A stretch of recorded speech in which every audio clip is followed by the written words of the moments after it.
Muy buenos días, qué gusto estar aquí en las Warmis del Barrio, estar en esta cabina de Radio Pichincha. Son las 9:03 y qué placer también empezar muy tempranito en la mañana para contarles todas las informaciones que ocurren en los barrios. La verdad que también conmovedor y además indignante tener que escuchar a víctimas de presuntas violaciones ejecutadas por fuerzas policiales o militares. Es algo que debe indignarnos incansablemente y además levantar la voz. Un trabajo excepcional que han hecho aquí desde la redacción, varias voces que se levantan en este contexto tan violento para las mujeres. Fundación Aldea reportaba en su último informe que en Ecuador están siendo asesinadas las mujeres por razones de género cada 23 horas. Es algo que debe aterrarnos. Cuando se tipificó el femicidio en su momento, en el 2014, esa cifra revelaba que cerca de cada 50 horas se asesinaba una mujer. Es casi la mitad. Es algo que debe aterrorizarnos y además poner la atención en todas las demandas. Así que bueno, para ello también vamos a estar hablando una serie de situaciones que han ocurrido también con el tema de la paridad en la política, cómo tiemblan los sectores políticos tradicionales cuando las mujeres exigen igualdad de género, pero además también igualdad de condiciones en las áreas importantísimas y fundamentales para el desarrollo de nuestra sociedad, que es precisamente la política. Además, hacemos también una radiografía de lo que ocurre todavía en Esmeraldas, que también duele. Escuchábamos una entrevista más temprano también sobre las visiones que tiene el territorio, ¿no? Las organizaciones, son los colectivos feministas, las comunidades, precisamente quienes llegan a estos sectores tan vulnerables históricamente y que precisamente vemos las consecuencias cuando ocurren cosas como lo que ahora mismo se denuncia desde Esmeraldas. Vamos a tratar de hacer el contacto con Pablo Huetado, el expresidente barrial de los Mangos, esto en el sector de Esmeraldas. Mi Carlitos me avisará si lo tenemos. No nos contesta aún, esperemos que podamos hacer esta conexión. Yo hablé más temprano, nos dijo que quería contarnos también cómo están atravesando esta situación. Es obvio, ¿no?, que el malestar inunda precisamente más cuando vemos fotografías de ministros, de autoridades muy bien vestidos, muy bien cómodos, pero el territorio, la gente que ha tenido que sortearse la vida ahora mismo para poder atravesar esta situación en las inundaciones de Esmeraldas, que además algo muy importante para analizar también y que se comunicaba ayer es que el Instituto Nacional de Meteorología e Hidrología, esto es el INAMI, señaló que estas precipitaciones registradas en Esmeraldas del fin de semana no están relacionadas con el fenómeno del Niño. Podemos imaginarnos las consecuencias que tendrá cuando llegue este fenómeno, son incalculables. Evidentemente ya hay un comunicado, porque esa es la tinta y las didácticas del gobierno, mandar comunicados diciendo que tomarán acciones. Esta institución indicó que las 12 horas de lluvias fueron el resultado de diversos factores oceánicos y atmosféricos, por ejemplo, las condiciones muy cálidas en el Océano Pacífico frente a las costas ecuatorianas. Esto es una fuente de humedad que pueden intensificar las lluvias en algunas zonas del litoral. Nuestro compañero Edison Paucar habló con Guillermo Flores, quien es analista de pronósticos y alertas también del INAMI, y señaló que se espera que continúen las precipitaciones en Esmeraldas y el perfil costanero, aunque no con las intensidades registradas. También hubo algunas comunicaciones por parte del gobierno, por ejemplo, también el cierre de vías es algo que preocupa bastante, cómo llegar hasta allá, además, cómo llevar la ayuda. Eso más adelante también le voy a contar cuáles son los puntos de acopio que se han habilitado desde los diferentes sectores locales. El cierre de la vía E15, esto es en Esmeraldas, en Muisne, veíamos también las imágenes sobre este cierre precisamente, que comunicaba el gobierno nacional. El cierre precisamente lo tenemos en ese comunicado que se da por las condiciones climáticas. Esto es precisamente en el kilómetro 223 en el sector de El Aguacate. Ojalá que podamos hacer ese contacto con el dirigente barrial. No contesta aún. Y que ha salido a repartir algunas cosas, ahora mismo me cuentan que está en territorio. Ojalá lo podamos tener en el transcurso del programa, porque es fundamental escuchar las voces. Si bien las autoridades tienen un montón que decir, para eso estamos las Warmis, para llevar las voces de los barrios, particularmente de los barrios marginados y olvidados, y de los sectores también que han sido así históricamente golpeados. Recordemos que desde el sábado 3 de junio hasta el 4 se registraron estas intensas lluvias que generaron el desbordamiento de 6 ríos en Esmeraldas. Una Esmeraldas azotada ya por la violencia, por el narcotráfico, por las extorsiones, por la violencia, ¿no? Es Sua y Tonchigüe, estos en el cantón de Atacames, el Teanoe, cantón de Esmeraldas, Cube, Viche y Blanco, en el cantón de Quinindé. También se produjo afectaciones en 5 cantones y parroquias. Quiero actualizar las cifras, que bueno, a veces escuchamos solo números, ¿no? Pero hay que recordar que son familias, que son historias y que además tienen una larga data de denunciar precisamente estas vulneraciones, ¿no? Las perspectivas de precipitación para la semana del 5 al 11 de junio se reporta en este informe último que ha divulgado el sector de riesgos, y es que en los siguientes días se seguirán presentando lluvias de variable intensidad, especialmente en las horas de la tarde y madrugada, que podrían acumular entre 40 a 60 por día, ¿no? También de las más propensos podría ser, las lluvias importantes son el martes 6 y el miércoles 7 de junio, y asimismo la temperatura máxima estará entre los 29 a 30 grados.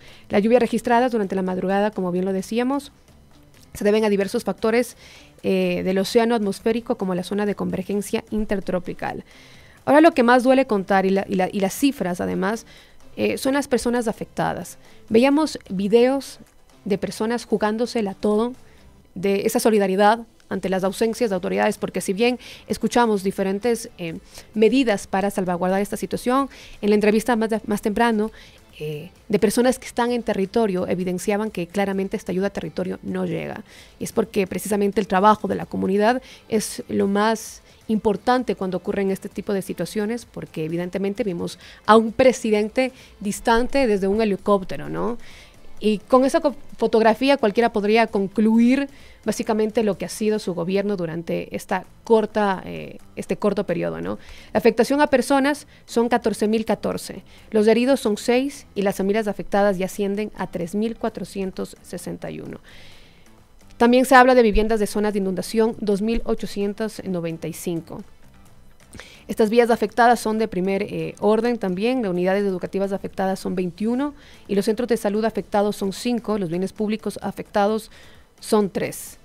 Es muy preocupante lo que ocurre. Hay que ver también las respuestas. Hubo también otro anuncio del gobierno en torno a esta asistencia, y es que según este comunicado, el MIDUVE atenderá con un bono de arriendo en Esmeraldas. Esto es parte del trabajo del Ministerio de Desarrollo Urbano y Vivienda, que levanta información técnica y ha levantado, y con ello han concluido que darán ciertos beneficios que podrán recibir hasta $675, que equivale a 1.5 salarios básicos unificados, y este valor se dividirá por 3 meses mediante pagos mensuales. Escuchábamos ya más temprano decir que las personas allí en el territorio no están ni enteradas de que esto podría ser una realidad. Esperemos que sea así, porque realmente la necesidad es muy profunda, y parte de lo que indica también el MIDUBI es que si su vivienda afectada está habitada en el momento de la emergencia, este incentivo será utilizado únicamente para el arrendamiento, y además se autorizará el pago al arrendador, debo decir, y también será responsable de todas las obligaciones que genere la vivienda para ocupar. Es así lo que va ocurriendo. También queremos compartirles que hay algunos puntos de acopio. Uno de estos es impulsado por la prefectura de Pichincha. Ayer la prefecta Paola Pavón también emitía un mensaje. No sé si lo tenemos, allí es un video de la prefecta para poder escuchar también dónde será precisamente este punto, es en los bajos de la prefectura, así que escuchamos lo que decía Paola Pavón. Hoy quiero hacerles una invitación. Como ustedes saben, Esmeraldas está pasando un momento muy difícil. Toda la provincia verde, esta provincia de gente maravillosa.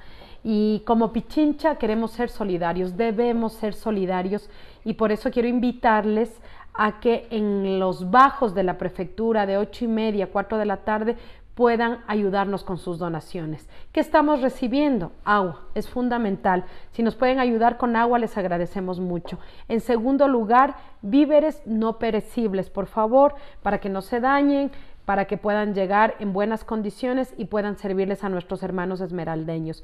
Y tercero, temas de aseo personal, limpieza y todo lo que tiene que ver con higiene personal.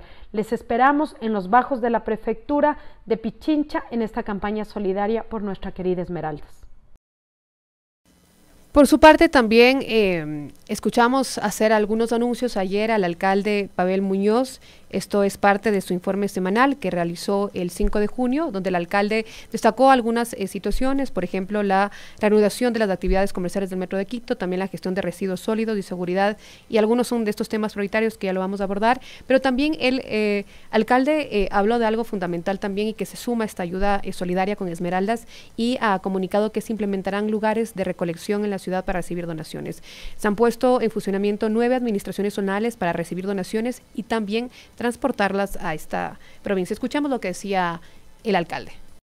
Qué pena que me da cuando suceden además desastres naturales en Esmeraldas. Esmeraldas, una provincia tan golpeada en términos de gobiernos que han desatendido la provincia, que no han procurado la mejora de las condiciones de vida de quienes viven en Esmeraldas, una provincia que básicamente ha tenido como pilar fundamental de su economía el turismo y que ahora con la inseguridad ese pilar económico también está golpeado. Así que el hecho de que Esmeraldas esté siendo golpeada por este duro invierno y el fenómeno climático del Niño es para nosotros gran preocupación y será motivo de solidaridad. Mientras avanza el programa, le pediré a Belén Proaño que si ya vamos teniendo claro qué es lo que podemos hacer, incluso planteemos centros de acopio para activar la solidaridad quiteña. No lo queremos hacer de manera desordenada, a veces queriendo ayudar, si se hace de manera desordenada, no termina siendo una ayuda, pero evidentemente espero poder hablar, le llamé hace un ratito al alcalde, seguramente de Esmeralda, seguramente con todo lo que está sucediendo, está ocupado, no me pudo contestar, pero lo volveré a llamar para que tengamos de parte de Quito la solidaridad que necesita en este momento la provincia verde, la provincia de Esmeraldas. Así que también se anunció que son 10 los miembros del equipo especializado de los bomberos que viajan a Esmeraldas también para brindar esta ayuda y emergencia causada por las afectaciones. Yo solo quiero recorrer también brevemente otros puntos de acopio, si bien se han instalado esto, por ejemplo, en la capital. Hay otros sectores, como bien escuchábamos también, desde Mujeres de Asfalto, que hablan de puntos precisamente donde se realizarán también estos puntos de acopio de donaciones. En Quito es en el Parlamento Andino, en Eloy Alfaro y Carlos Tobar. Esto es en la esquina del edificio Recalde frente al Parque de la Carolina. También están puntos de acopio en Guayaquil, en Paola Godoy, en la avenida San Jorge y Plaza Dañín. Esto es al lado de Resebriantega. También en Quito, en el Cafecito, que es en la Luis Cordero y Reina Victoria. Y en Guayaquil también la Fundación Carisma. Es importantísimo conocer también que puedes hacer donaciones con el hashtag Sos Esmeraldas, que la verdad que es muy, muy difícil poder también ver esas imágenes. La verdad que es doloroso saber que esta gente lo pierde todo. Están, por ejemplo, puedes hacer donaciones que puedes ayudar a apoyo psicológico, kits de víveres y además kit de salud menstrual. La menstruación es un derecho. Y además hablamos también en sectores como Esmeraldas de pobreza menstrual, ¿no? Personas menstruantes que no alcanzan y no tienen ni para poder comprarse una toalla sanitaria. Así que ese tipo de cosas es importantísimo poder pensar y entender lo que vive Esmeraldas ahora mismo. Por último también, como bien le contaba, está el punto de la prefectura precisamente para hacer todas estas donaciones y escuchábamos un poquito de lo que se necesita como productos para toallas, alimento, cobija también. Escuchábamos un poco que estas ayudas no estarían llegando aún por el tema de las vías. Se han especificado algunas cuales están habilitadas, así que colaboren, súmase a estas campañas también para poder asistir a nuestros hermanos de Esmeraldas que han sido azotados por este invierno tan atroz. También, bueno, pausamos un momentito el tema de Esmeraldas. Ojalá que podamos hacer ese contacto más adelante con el dirigente barrial para que nos cuente un poco más desde el territorio cómo viven esta situación. Yo quiero simplemente también recordar algunos temas importantísimos en tema de la ciudad.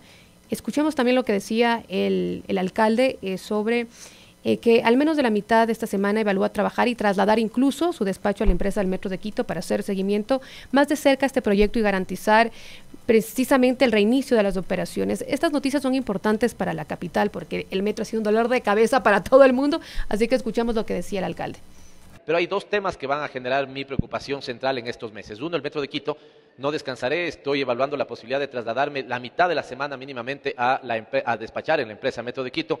Esta idea de que esté el alcalde pendiente de que ese cronograma se cumpla, lo seguiré, digamos, de manera permanente. Les anunciaré, hay mucho que anunciar, estoy ordenando bien la información para hablarles sobre el Metro de Quito, siempre es la principal preocupación que tienen, por ejemplo, medios de comunicación, y les diré que sobre todo con los medios de comunicación y quienes hacen seguimiento de la ciudad, haremos ya pronto un desayuno de trabajo para poder darles algunos detalles.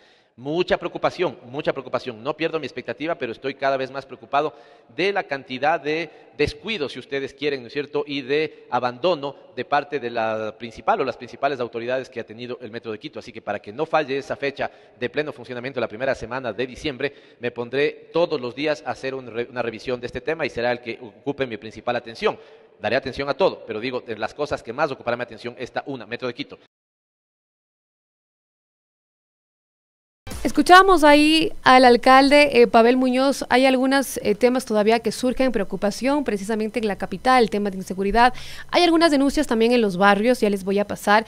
Me han escrito desde Tumbaco y Santa Teresa de Pintac. Hay malestar con el tema del agua potable también. Tumbaco, 3 días de un barrio sin agua potable, y la verdad que hemos hecho el contacto también con las autoridades locales para poder entender por qué ocurre esto. No hemos tenido aún una respuesta positiva, pero ya les voy a contar un poquito también de lo que nos decían los vecinos de allí. Tenemos un audio precisamente del barrio de La Tolita. Cantarilla solicita que el agua de Quito restablezca el servicio debido a que se llevan ya 3 días de corte de agua. Esto fue durante el fin de semana. Los vecinos están evidentemente indignados. Hay un cambio de administración, así que es importante poner atención también a los reclamos ciudadanos. Escuchemos lo que nos decía este vecino. Buenas tardes. Como le comentaba, estamos sin agua desde el día viernes de la noche prácticamente. Hemos pasado sábado, domingo, hoy lunes sin agua.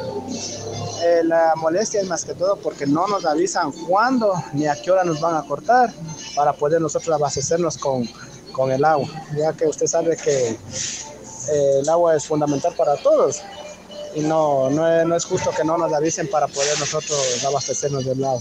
Eso era la molestia de que nos dejan sin agua en el sector de La Tolita de la Cantarilla. Bueno, es parte de los reclamos de la ciudadanía. También tengo otros, ya les voy a presentar más adelante lo que dicen nuestros vecinos. Escríbanos al chat de las Warmis. La verdad que ayer también estuve en contacto durante todo el día con un vecino que no podía renovar su licencia, esto en la sede del Occidental de la ANT. Estuvo desde las 12 del mediodía casi hasta las 6 de la tarde. También hicimos el contacto y también, como pueden ver, no tuvimos respuesta. Así que bueno, con esto voy a hacer una brevísima pausa porque ahora hay que hablar de paridad de género también. Son noticias que indiscutiblemente afectan a la sociedad.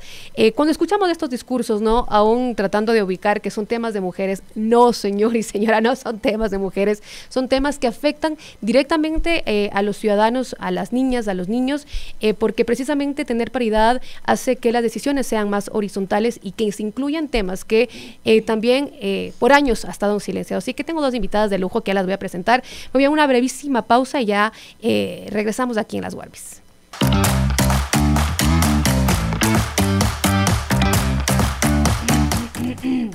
Seguimos aquí en las Warmis del barrio, son las 9:26 ya de la mañana.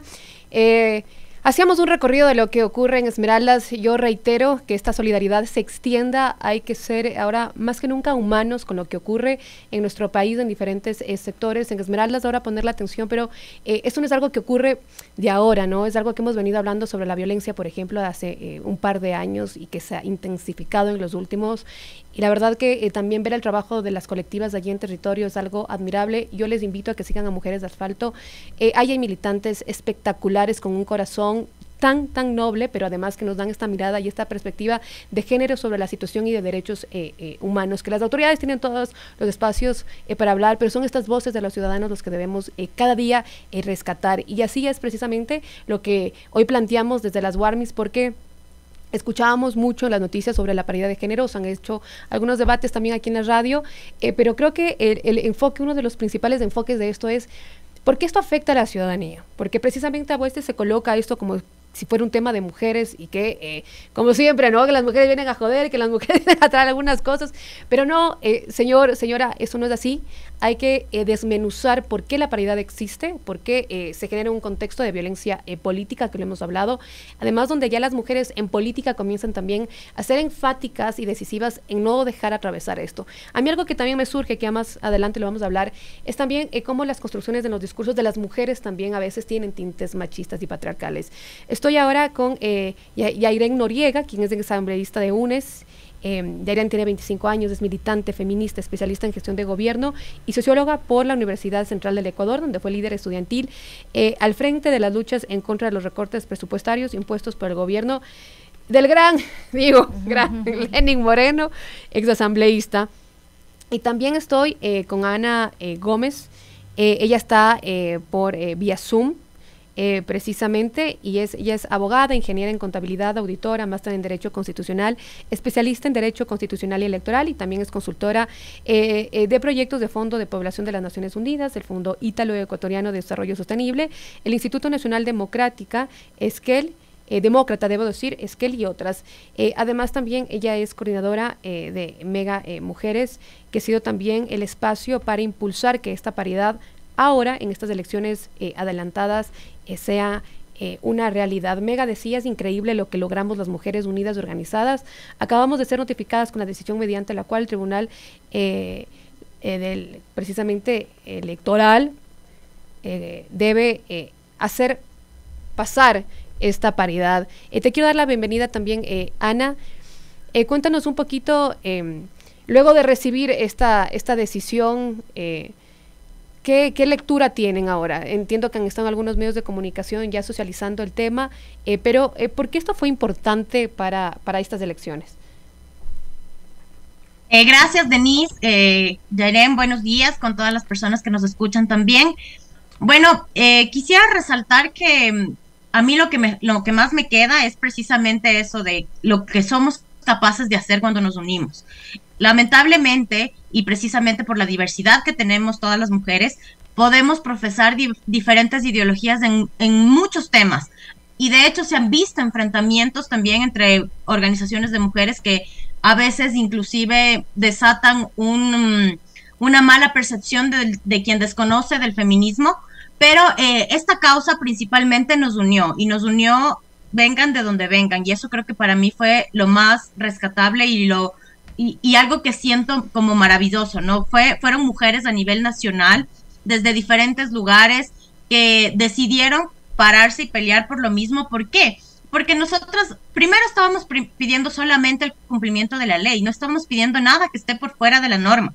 Y segundo, no es algo nuevo, y es algo que eso precisamente creo que generó el impulso para que nosotras decidamos de pasar de las quejas en Twitter a las acciones jurídicas pertinentes, porque la primera ley de cuotas fue la ley de amparo laboral, que tiene su origen en el 97. ¿Cómo pueden decirnos en el 2023 que consideran aún que no hay mujeres preparadas para formar un binomio presidencial? ¿Y cómo pueden decirnos que no hay mujeres que encabecen el 50% de listas para asambleístas cuando el número de candidatos y candidatas va a ser el mismo? Simplemente lo que van a cambiar es el orden precisamente al encabezar estas listas. Y básicamente lo que nos estaban diciendo respondía a estereotipos de género que nuevamente nos intentan mantener al margen de la vida pública y de la toma de decisiones. Entonces, en ese sentido, lo que surgió de la organización feminista, de la organización de mujeres que inclusive no se identifican como feministas, pero se unieron en la causa, fue la creación precisamente de las vías legales que íbamos a iniciar. La una, que fue la que ventajosamente obtuvimos un resultado positivo, que era estos recursos ante el Tribunal Contencioso Electoral, porque quisiera destacar otra cosa. Nosotras somos respetuosas del ordenamiento jurídico. Nosotras no íbamos a actuar en contra de lo que dice la ley, y no íbamos a presentar, por ejemplo, garantías jurisdiccionales con medidas cautelares, haciendo un mal uso de las garantías, como lo han hecho muchos y muchas políticas, lamentablemente, por aferrarse a cargos que se han metido en áreas que no les compete y han desnaturalizado las garantías jurisdiccionales, haciendo que incluso la gente piense que es algo malo, que presentar una acción de protección es algo que solo sirve a cierto sector. Entonces nosotros lo que hacíamos era, en primer lugar, acudir al Tribunal Contencioso Electoral, que es el único que puede revisar las resoluciones del Consejo Nacional Electoral, más aún en este periodo electoral. Y la segunda era acudir a la Corte Constitucional, pero ya con una acción por incumplimiento, cuyos efectos no se hubieran visto en estas elecciones, pero la búsqueda de esa acción por incumplimiento de la norma en realidad ya era una reparación posterior, una garantía de no repetición y una posible inclusive sanción a quienes emitieron esta resolución. Por lo que precisamente ahí es donde nosotros pudimos visibilizar la unión y el trabajo conjunto, porque hicimos primero, cumplimos con el requisito de la ley, que es un reclamo previo ante el Consejo Nacional Electoral exigiendo el cumplimiento de la norma, y este reclamo previo se dejó en la matriz del Consejo Nacional Electoral en Quito, pero también se entregaron en cada una de las delegaciones provinciales, y fueron diferentes mujeres las que encabezaron estas entregas de manera personal, convocando a los medios locales, y esto se hizo precisamente en una misma semana en diferentes lugares, y a mí eso es lo que me encantaría destacar. Fueron mujeres de todas las edades, fueron mujeres que están pendientes de esta lucha y defensa, protección de los derechos, organizadas sin más allá y sin recursos económicos que no sean los nuestros, sí. Precisamente como suele decir el dicho, poniendo plata y persona para pelear aquí por nuestros derechos y por el respeto a los derechos de todas, porque en efecto lo que vimos en el CNE, en ese Consejo Consultivo, fue una negociación de nuestros derechos. Entonces ahí yo me pregunto cómo no indignarnos. Y aún tenemos que negociarlo, ¿no? Como la verdad que es algo, digo, muy peculiar, por no decirlo otro calificativo, la decisión en su momento del Consejo Nacional Electoral, y por eso también quiero agregar a este diálogo que se sume también Yairen, porque bueno, vos siendo una de las políticas más joven, también con un discurso bastante potente y además diverso, porque claramente algo que uno puede percibir de estos sectores políticos más tradicionales es cuando los sectores históricamente vulnerados, como son también todavía las mujeres, lastimosamente, hasta que no tengamos índices de feminicidio tan altos, esto es una realidad, porque a veces existen estos cuestionamientos como, no, pero los hombres también sufren violencia, ese será otro tema. Pero digo, para vos, ¿cómo es escuchar esto? Porque precisamente uno piensa que no tiene un efecto en la sociedad, y que los temas que directamente afectan a los sectores más locales, lo digo porque aquí en las Guarmis hacemos comunidad y vemos muchos de los temas que no están en agenda, porque obviamente no generan clics, no generan likes, son las voces de los nadies, como sería básicamente como se conoce en Latinoamérica. ¿Qué tal, Denise? Un saludo también a Ana. Qué bueno compartir esta entrevista con compañeras tan valientes, tan valiosas. Yo quisiera iniciar respondiéndote, primero agradeciéndoles a las organizaciones de mujeres por haber tomado esta iniciativa, que sin eso no hubiese sido posible que en esta elección se cumpla la ley, se cumpla la normativa. Y en ese sentido creo que es un hito más, es una conquista de derechos más que está demostrado que se ganan con la lucha, ¿no? Con la lucha en las calles, con la lucha hacia las instituciones. Así que nada, un abrazo y un agradecimiento enorme a las mujeres organizadas por este trabajo y por este logro que no es para una u otra organización política, sino es para todas. Uh-huh. Es para todas y es para la democracia. Y ahí yo quisiera un poco digamos, dialogar con esta primera idea que tú colocabas al inicio de la entrevista, que tiene que ver con este mito que existe alrededor de, voy a poner entre comillas, los temas de mujeres, cuando en realidad son los temas de la sociedad, porque nosotras no somos una minoría, nosotras somos el 50+1 de la población, y aún se sigue pensando que nuestros problemas son asuntos de mujeres y no asuntos de la sociedad, y que el problema de la paridad y que las exigencias de la paridad son exigencias de unas mujeres de encima feministas, ahí que todo el tiempo están protestando por todo y no pintando las paredes. Exacto, y no exigencias de la democracia. Entonces, cuando hablamos de paridad, tiene que quedar claro que nosotras estamos hablando de democracia. ¿Y por qué hablamos de democracia cuando hablamos de paridad? Porque la democracia, en el más amplio sentido, debería significar la representación de todos y todas en igualdad y en nuestra diversidad, ¿no? La democracia como ese espacio de representación de todas las voces diversas y plurales. Y si tú en una democracia tienes restringido el acceso a las mujeres, a los pueblos y nacionalidades, a los jóvenes, entonces no tienes una democracia real, no tienes una democracia sustantiva, tienes un remedio de democracia que lo que hace es ser el altoparlante de las voces de siempre, ¿no? De hombres blanco-mestizos, respondiendo a unos intereses muy particulares.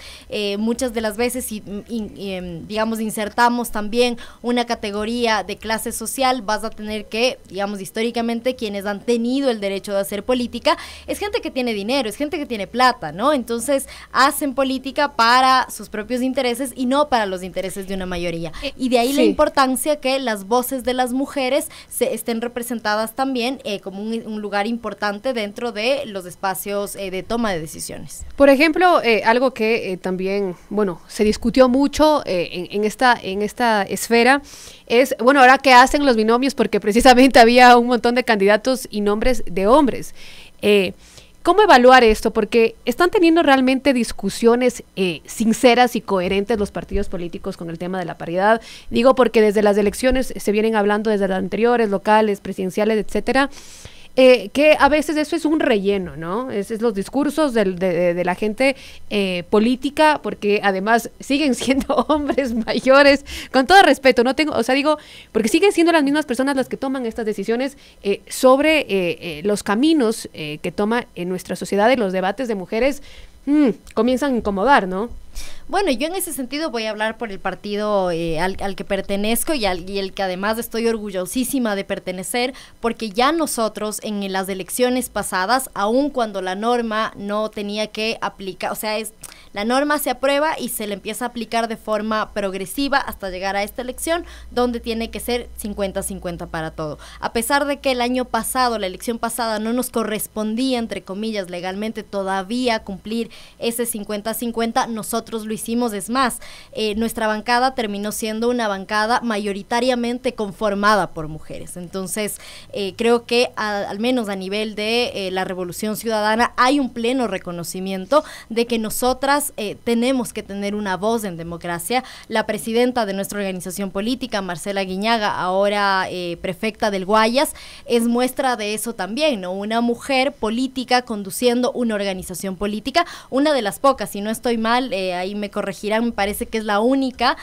mujer, ¿no? Representante legal de una organización política. Entonces, en ese sentido, también ha sido una lucha para nosotras a la interna, por supuesto, pero a pesar de eso, bueno, estamos aquí, también una representación importante de jóvenes, ¿no? Este porcentaje del 25% que se tiene que cumplir. Hay muchos partidos que ven esos espacios, ¿no? Como de relleno, como de los últimos lugares, y en el caso de la Revolución Ciudadana no ha sido así. Si nosotros miramos, por ejemplo, una compañera muy querida, la vicealcaldesa de la ciudad de Guayaquil, Blanca López, tiene 23 años y es una compañera que está en un espacio de toma de decisión, es mujer, es joven, y hay una apuesta política real de nuestra organización para que seamos nosotros y nosotras que con voz propia podamos encabezar los procesos revolucionarios. Bueno, algo que me comentó aquí un compañero que hizo la cobertura precisamente cuando se anunció que se daba ya esta decisión de disponer al Consejo Nacional Electoral que notifique, ¿no?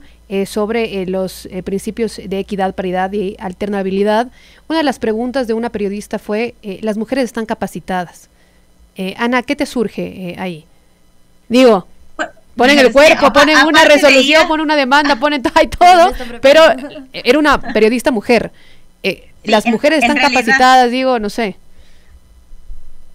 Sí, en realidad, Bueno, aparte de una molestia general que causa el que siempre se nos cuestione en nosotros la calidad, la representación, la calidad de la representación recae sobre las mujeres y precisamente la preparación, cuando inclusive nosotras conocemos que para desempeñarnos en espacios masculinizados, muchas veces nos toca prepararnos mucho, el doble, a veces hasta el triple que a nuestros pares, precisamente para que nuestra voz sea escuchada, porque lamentablemente el crecer en un sistema patriarcal, el crecer con estereotipos tan marcados en una sociedad, hacen que esto sea un pensamiento general, lamentablemente. Hay una encuesta del PNUD realizada a nivel Latinoamérica en el año 2020, en donde más del 70% de encuestados responden que consideran que son mejores los liderazgos masculinos que los femeninos, cuando en realidad nosotros, por ejemplo, como Ecuador, nunca hemos tenido una presidenta de la República mujer. Y precisamente porque no se nos ha permitido. Y lo duro que es ser una presidenta, ¿no? Claro está lo que pasa en Argentina con Cristina, en Brasil lo que pasó con Vilma y bueno, una serie de situaciones.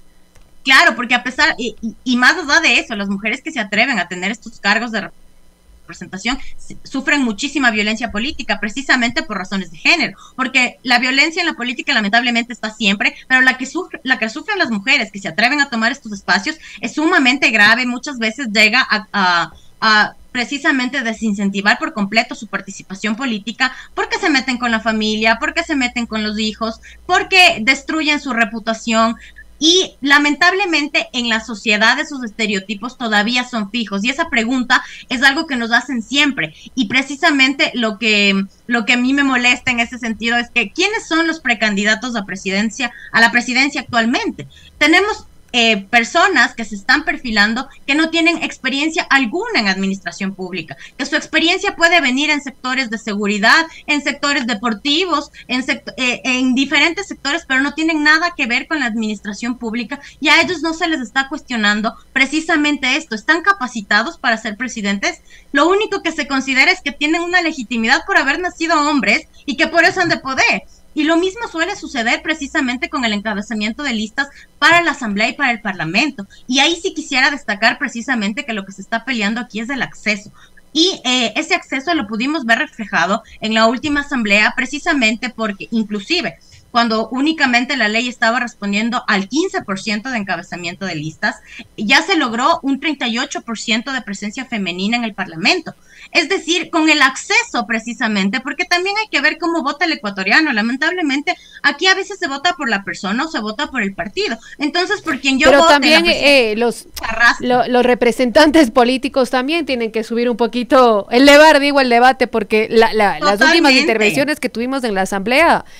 fueron, la verdad, para llorar, básicamente, la verdad. Exactamente, yo creo que ahí sí hay que exigir ya a las organizaciones políticas de manera directa, porque las organizaciones políticas no pueden funcionar como empresas electorales, no pueden funcionar como estas empresas de alquiler, donde sea quien sea, no importa la ideología que tenga, venga y se ponga la camiseta al momento de las elecciones, y precisamente después pasar estas consecuencias nefastas, cuando en realidad hay mucho por hacer en la Asamblea y nosotros nos dedicamos a hacer días del pan, o sea, cosas así que la gente no necesita para en realidad el trabajo del legislador. Pero yo creo que también es necesario hacerle entender a la ciudadanía para qué está la Asamblea, porque en efecto la Asamblea está para legislar y fiscalizar, y en cambio se empieza a cuestionar desde la ciudadanía que pasan solo en procesos de control político sin hacer obra, cuando esa no es esa no es una atribución de la Asamblea. Entonces yo creo que nos falta...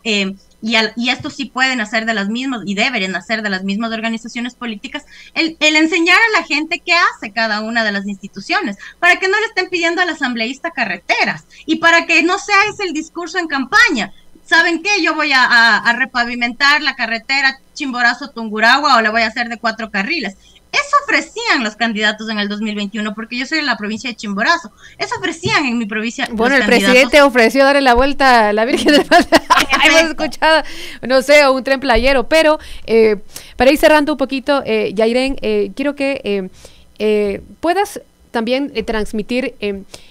No sé qué calificativo darle, pero también esta paridad trae consecuencias precisamente. Tú eres una mujer que ha iniciado desde la protesta social, desde los derechos de los estudiantiles, y la verdad que la construcción también de los perfiles para las mujeres en la política es algo que se cuestiona un montón, ¿no? Hay ciertas representantes que responden a ciertos intereses, pero evidentemente, ¿cuál es la construcción que vos ves que debe hacerse ahora mismo las mujeres políticas?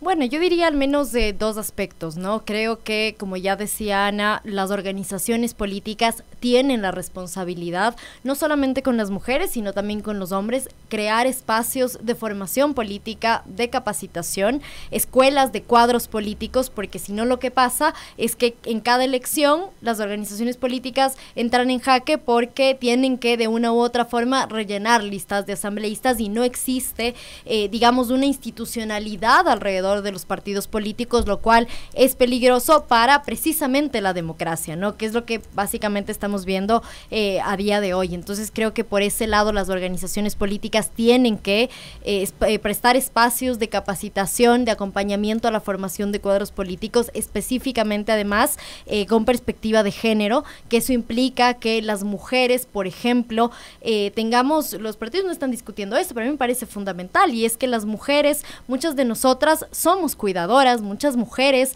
están encargadas del cuidado de sus hijos, de personas adultas mayores, de sus entornos, de sus comunidades, y eso les quita tiempo, por ejemplo, para poder involucrarse en política, para poder militar en un partido político. Entonces, ¿cómo nosotros desde los partidos políticos, desde las organizaciones, pensamos también el tema de la participación política de las mujeres a través de un sistema de cuidados que deberían también brindar, ¿no?, los espacios de los partidos políticos, por un lado. Y por otro lado, yo creo que el movimiento de mujeres tiene que seguir en estos procesos, ¿no? Hay un feminismo que es más institucional, ¿no? Que dice, bueno, vamos a entrar a pelear en las instituciones para lograr conseguir espacios de representación, y esa corriente del feminismo es una corriente que además a nosotras nos ha brindado el cobijo suficiente para poder seguir hablando en voz alta y no callarnos nunca más, porque, como decía Ana, hacer política es sumamente difícil, la violencia es algo que lo vivimos todo el tiempo,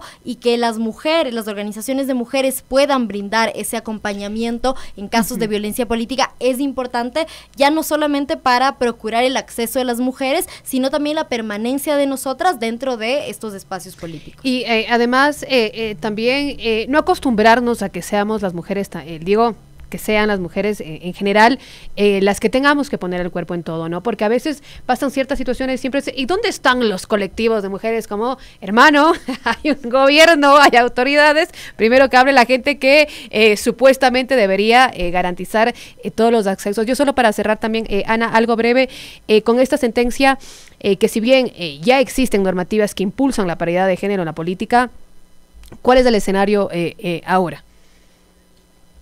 Bueno, en realidad lo que nosotras queremos transmitir como organizaciones de la sociedad civil es precisamente que vamos a mantenernos vigilantes, porque algo que me olvidaba de mencionar es precisamente que una de las cosas que más nos dolió es que esta decisión venga de 3 mujeres, ¿no? 3 de 5 consejeros son mujeres, y ninguna se atrevió siquiera a decir, no estoy de acuerdo con la forma en la que están negociando con los derechos de las mujeres, a pesar de estar en esos puestos, gracias a las luchas de las personas que nos antecedieron, para que puedan estar en esos cargos. Entonces, precisamente lo que les decimos nosotras es que no es una carta abierta, al contrario, nosotros somos muy conscientes de lo que significa, por eso nosotros acompañamos precisamente los procesos que Jairen mencionaba con respecto a violencia política de género, que pasa en todos lados. Nosotras hemos patrocinado 3 procesos que han conllevado la destitución de 3 alcaldes y un proceso de la destitución de un presidente de una junta parroquial, precisamente por violencia política por razones de género. Pero nosotras lo que tratamos es precisamente de generar estas redes entre las mujeres que están ejerciendo la política para que puedan demostrar un mejor papel en donde se encuentren, sea en la localidad, sea en el estado central, pero lo que queremos es precisamente que hagan lo mejor, precisamente con una agenda nuestra, porque es necesario que se reconozcan nuestros derechos, que si una mujer, precisamente la política pública tiene que ir dirigida a lo que sufrimos nosotras en el transporte público, en la calle. Nosotros no sufrimos lamentablemente lo mismo que los hombres, y es necesario esa visión de género dentro de la toma de decisiones, y es lo que estamos solicitando. Ahora precisamente nosotras lo que vamos a hacer es un proceso de vigilancia tanto de la actuación de las organizaciones políticas como de quienes asuman esta representación una vez que se posicionen en sus cargos, ya sea de asambleístas, ya sea en la presidencia y vicepresidencia de la República, y también en los gobiernos autónomos descentralizados, donde de cierta forma también tenemos esta presión para las vicealcaldías, que tampoco fueron respetadas la paridad en el año 2019, que también nos tocó elevar ese reclamo a la Corte Constitucional y que aún la Corte no se pronuncia sobre eso. Cabe destacar que fue elevado en el 2019, en el 2020 tuvimos audiencia y aún no tenemos sentencia sobre la paridad en las vicealcaldías. Entonces es necesario que nosotras también podamos formular esta agenda común. Yo creo que más allá de cualquier diferencia que nos ha podido separar, en realidad es necesario destacar todas las cosas que nos pueden unir y lo maravilloso que puede ser que trabajemos juntas. Muchísimas gracias a ambas. La verdad que siempre es próspero poder escuchar este tipo de reflexiones, porque evidentemente no es un tema de mujeres. Ahora, cambiando de tema, así como breve, les voy a contar que los vecinos del barrio de Santa Teresa, ubicado en la parroquia de Pintan, denuncian nuevamente malestares en sus vecindarios por el agua. Nos dicen: buenos días, Warmis, por favor, los señores del EMAPS, otro día de fuga de agua en Santa Teresa, 8 días ya, el problema parece que es la tubería que no vale.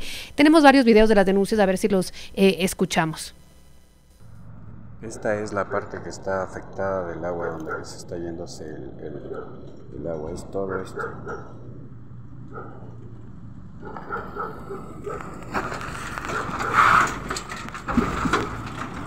Aquí es donde se va el agua. Y está totalmente destruida y los carros pasan y se golpean por ahí, llamando a la ubicación de este lado.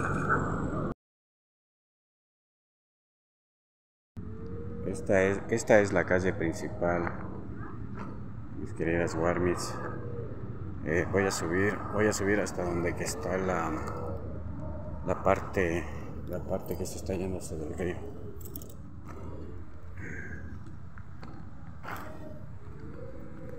Miren, esta subida es la más peligrosa, la que está totalmente destruida. Le han rellenado y igual se sigue con el agua. Y esta es la parte que se está yéndose se está desnivelándose, se está yéndose totalmente de la quebrada. Entonces el bus lo que tiene que hacer es pasar por el lado de allá para no pasar por aquí, porque cada vez que llueve esto se desliza más. Y miren, este pequeño muro es lo que sostiene ahorita la calle. Voy a indicarles un poco más arriba dónde está el daño del agua, porque creo que se sigue viéndose todavía el agua, no sé si arreglarían el río. No, ya escuchábamos a los vecinos de Santa Teresa de Pintac, también hicimos el contacto con la empresa de agua potable. Esperamos que tengamos una respuesta, porque es un problema que tienen ya hace varios años, así que nosotras como las Warmis hicimos incluso un recorrido allí de los malestares y la verdad que están preocupados los vecinos, como les escuchamos. Ahora también les quiero contar algo que ha ocurrido, esto es en Dulcepamba, de las comunidades de Dulcepamba, y es que después de 20 años de lucha, por fin la justicia llega para estas 140 comunidades de la cuenca del río Dulcepamba. El Ministerio de Ambiente y Agua y Transición Ecológica, el MATI, notificó el 30 de mayo del 2023 ya la reversión, que parece que no lo estoy diciendo porque ha sido muchos años de lucha, la reversión a la autorización de aprovechamiento de aguas concedidas a la empresa hidroeléctrica privatizada, de la privada, quiero decir, Hidrotambo S.A. del Ecuador. Estoy precisamente con Vilma Seinausin, que ella es abogada de la Administración de Agua del proyecto Dulcepamba. Hola Vilma, ¿me escuchas? Sí, te escucho muy bien. ¿Cómo estás? Es la primera vez en la historia del Ecuador que el gobierno retira la autorización de aprovechamiento de aguas otorgadas a una central hidroeléctrica de operación. Es una conquista fundamental en derechos del territorio, sobre todo. Sí, buenos días con todos los oyentes. Quiero agradecer primero a este prestigioso medio por brindarnos el espacio y dar a conocer, como dice que esta es la primera vez en la historia que el Estado o el gobierno retira la autorización de aprovechamiento de aguas otorgada a la central hidroeléctrica que está en operación, y esta hidroeléctrica es Hidrotambo S.A. ¿Qué pasó? ¿Qué pasa con Hidrotambo? Hemos hablado ya mucho, pero como para contextualizar nuevamente, esta hidroeléctrica precisamente ha tenido una intervención en el tema de la distribución del agua para las comunidades de la cuenca del río Dulce Pamba. Son más de cientos de comunidades que no tienen el acceso directo en ocasiones, pero la distribución es lo que ha generado un conflicto profundo. Sí. Quiero iniciar diciendo nuevamente, la justicia llega por fin al río Dulce Pamba y a sus comunidades que cohabitan alrededor de la cuenca del río Dulce Pamba. Luego de 20 años de lucha, de haber sufrido múltiples y sistemáticas vulneraciones de derechos y la inacción del Estado y los abusos de la empresa hidroeléctrica, durante los últimos años, las comunidades aledañas a la cuenca del río Dulce Pamba y en especial la comunidad de San Pablo de Amalí ha vivido en permanente peligro por el desvío del río hacia la comunidad realizado por la empresa hidroeléctrica Hidrotambo S.A. También sus obras de evacuación, es decir, los excesos, los escombros que desemboca la hidroeléctrica Hidrotambo S.A. van direccionados directamente hacia la comunidad. Es por eso que las comunidades, especialmente la comunidad de San Pablo de Amalí, observando todas estas arbitrariedades, todas estas vulneraciones de sus derechos, presenta el recurso extraordinario de revisión para exigir justicia al Estado. Es así, en el año de 2019, este recurso extraordinario de revisión salió a favor de las comunidades. En este mismo recurso extraordinario de revisión, el Estado ordena a la empresa rediseñar sus obras de captación.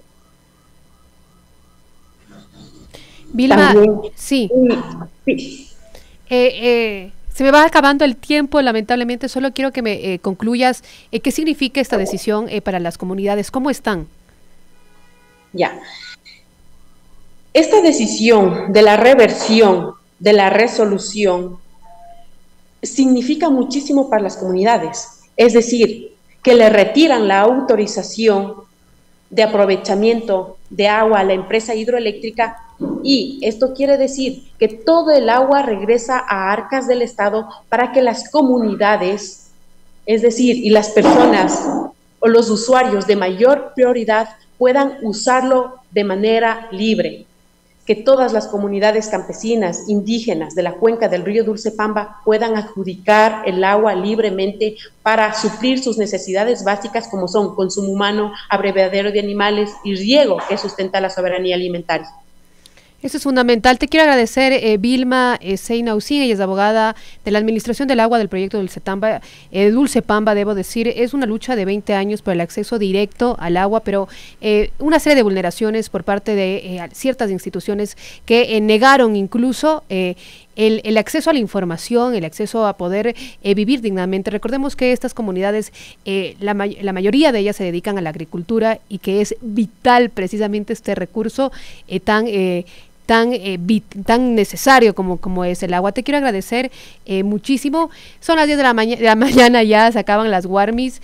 Teníamos un audio más para presentarles sobre lo que ocurre en Esmeralda, sin embargo les voy a pasar mañana porque precisamente se nos acaba el tiempo. Les quiero agradecer a todas las personas que estuvieron hoy aquí. Les recuerdo que hay puntos de acogida, de puntos de acopio también, para donar precisamente alimentos, víveres, todo lo que está necesitando ahora mismo el pueblo de Esmeralda. Siga también las redes de Radio Pichincha para estar informado sobre todo lo que ocurre en esta provincia tan golpeada por la fuerte época de lluvia. Conmigo será hasta mañana. Chau, chau.